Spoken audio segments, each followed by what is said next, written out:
No Monte das Oliveiras, nós observamos este cemitério enorme e, aliás, muito antigo. E todos querem saber qual é o motivo deste cemitério estar justamente no Monte das Oliveiras. E o motivo são duas profecias do profeta Zacarias. No Zacarias capítulo 8, que diz assim: "E eu voltarei para Sião e habitarei no meio de Jerusalém." E Zacarias 14, que diz assim: "E naqueles dias os seus pés estarão sobre o Monte das Oliveiras." Estas duas profecias são muito importantes para os judeus, pois as duas falam da vinda do Messias. Ou seja, o judeu vai crer, segundo a doutrina do judaísmo, em Jesus quando ele voltar, que para os cristãos é a volta, mas para o judeu é a vinda do Messias. Se a profecia fala que o Messias vai vir sobre o Monte das Oliveiras, tanto Zacarias 8 como Zacarias 14, então os mais endinheirados, os religiosos, querem ter as suas tumbas, querem ser sepultados justamente no Monte das Oliveiras. Por isso, o motivo desse enorme cemitério aqui. E você pode ver que todas as tumbas estão com pedras.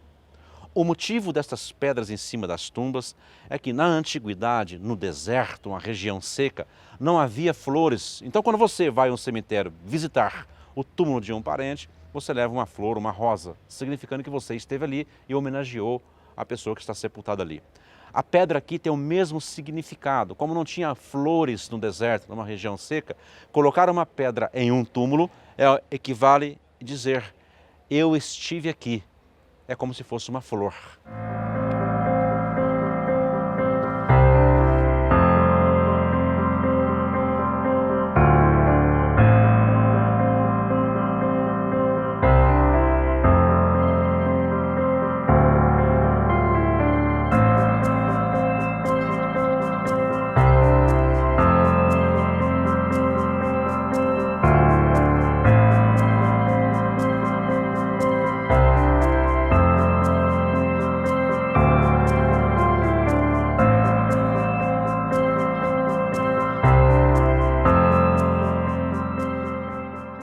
A visita no Monte das Oliveiras começa com a panorâmica, para ver a cidade velha, os pontos bíblicos da cidade. Depois nós vamos descendo até chegar na igreja chamada Igreja das Lágrimas do Senhor, ou Dominus Flevit. É o lugar que a tradição aponta, desde a peregrina Egéria em 380 d.C., como sendo o lugar que Jesus viu a cidade e chorou sobre ela. E depois nós prosseguiremos descendo até chegar no Getsemane, porque a bem da verdade o Monte das Oliveiras e o Getsemane é um lugar só. O Monte das Oliveiras a parte alta e o Getsemane a parte baixa do monte.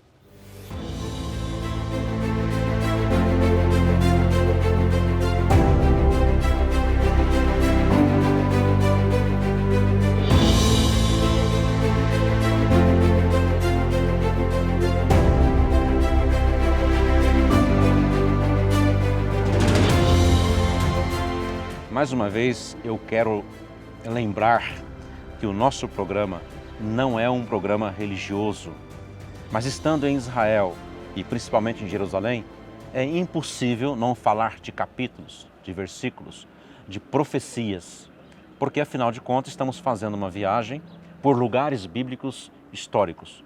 Por falar em profecia, em Zacarias, no capítulo 9, está escrito: "Eis que o seu rei virá, manso e humilde, assentado sobre um jumentinho." Isto está referindo-se à entrada triunfal de Jerusalém, que o profeta Zacarias já previu nesta profecia. E a entrada triunfal foi por esta porta que hoje está fechada. Ele desceu pelo Monte das Oliveiras, assentado num jumentinho, passou pelo vale de Josafá, ou Vale do Cedron, que é um lugar só, e entrou na cidade assentado no jumentinho, que tem a tradição hoje da igreja sobre o Domingo de Ramos. A celebração do Domingo de Ramos celebra justamente a entrada de Jesus em Jerusalém, que aconteceu por esta porta chamada Porta Dourada, ou Porta do Ouro, que hoje ela está fechada. E o motivo dela estar fechada é muito interessante. Nós temos um cemitério perante o muro. Diferentemente deste cemitério que está aqui, que é judeu, aquele é árabe muçulmano. E o motivo daquele cemitério estar lá perante aquela porta é porque o muçulmano, ele sabe da profecia do Torá, do judeu, ou seja, do Velho Testamento, dos cristãos, que fala que o Messias do judeu virá sentado no jumentinho e vai entrar por essa porta e vai até o templo. Como os muçulmanos também sabem que um sacerdote judeu não toca em mortos quando ele está purificado, não toca nem em ossos, eles colocaram um cemitério para que quando o Messias do povo judeu vier, de acordo com esta profecia, no entendimento deles, dos muçulmanos, o Messias não vai entrar por esta porta porque tem um cemitério, tem ossos. No entendimento deles, a profecia não será cumprida por este motivo. Só que para a doutrina do cristianismo, para o entendimento do cristianismo, o Messias já veio, Jesus já veio e já entrou por essa porta na entrada triunfal.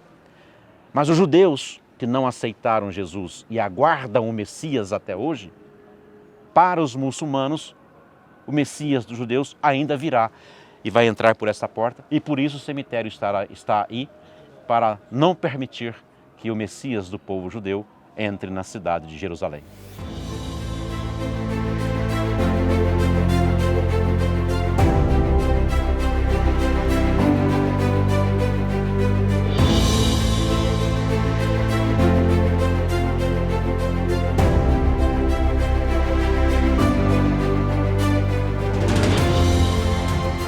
Aqui é o Getsemane, é o sopé do Monte das Oliveiras.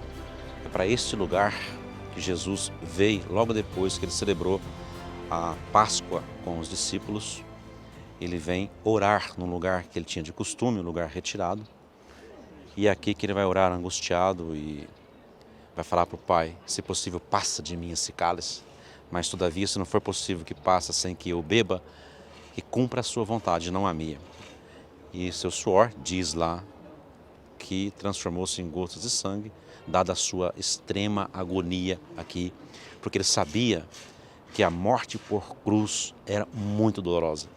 Era a pena capital do Estado romano aqui em Israel. Então ele sabia que era uma morte lenta e agoniante.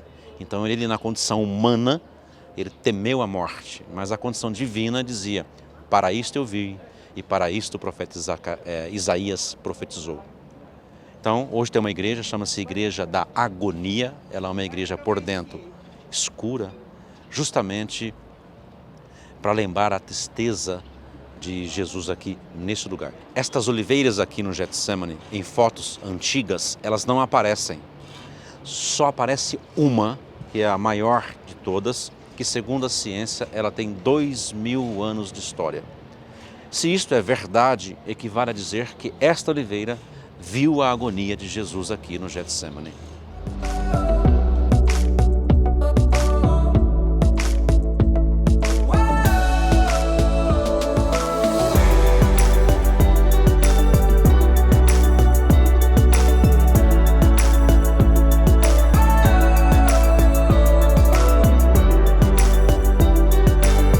Portanto, é este o lugar onde Judas chegou com os soldados romanos e deu o beijo da traição. E é aqui que Jesus foi preso e levado para onde hoje é a igreja do Galicanto, que era a casa do sumo sacerdote Caifás, onde estava reunido o Sinédrio.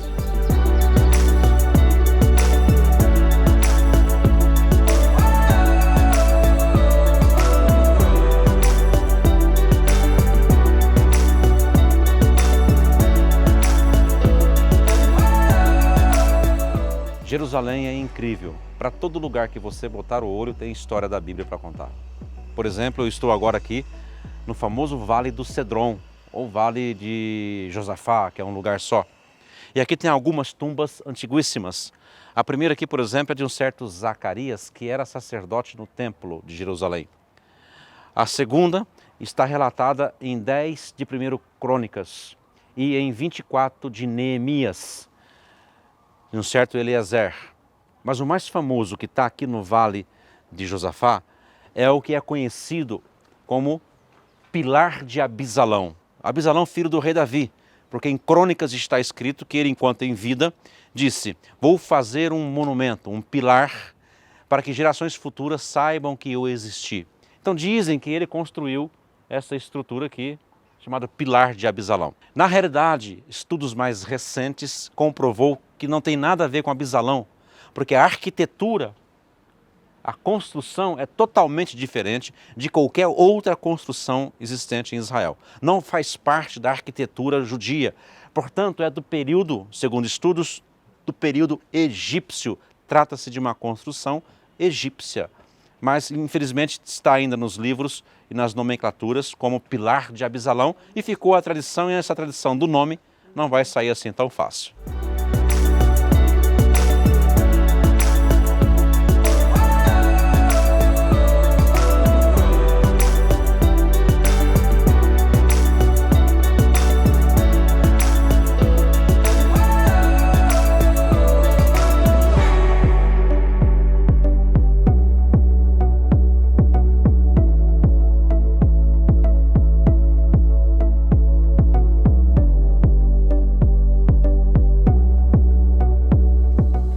Tudo isto que você está vendo aqui, você pode vivenciar pessoalmente em uma viagem com a Caprice Turismo. Mas lembre-se, se você não vir para Israel com a Caprice Turismo, sinto muito, você perdeu. Nós temos o know-how e a know-rua.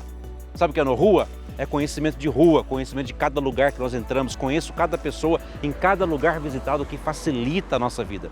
Eu, particularmente, acompanho grupos apenas 2 vezes por ano, mas eu tenho outros guias que acompanham o ano inteiro grupos e guia que fala em português aqui em Israel com você. Portanto, eu convido você a fazer parte dessa experiência magnífica que é visitar a Terra Santa. Mas se não for com a Caprice, sinto muito, você perdeu.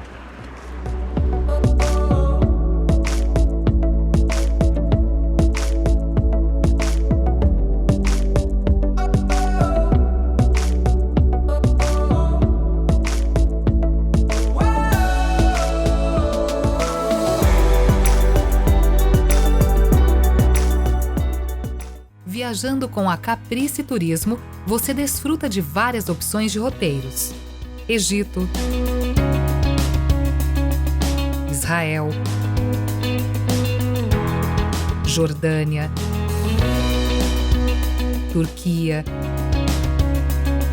Grécia, Itália, França, Espanha, Portugal,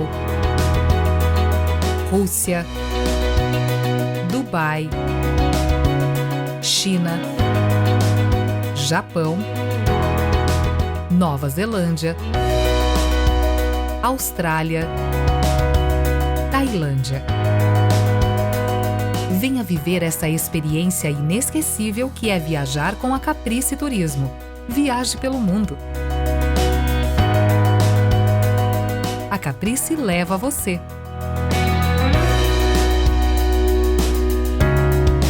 Acesse o site, conheça as próximas saídas e faça parte de um dos grupos.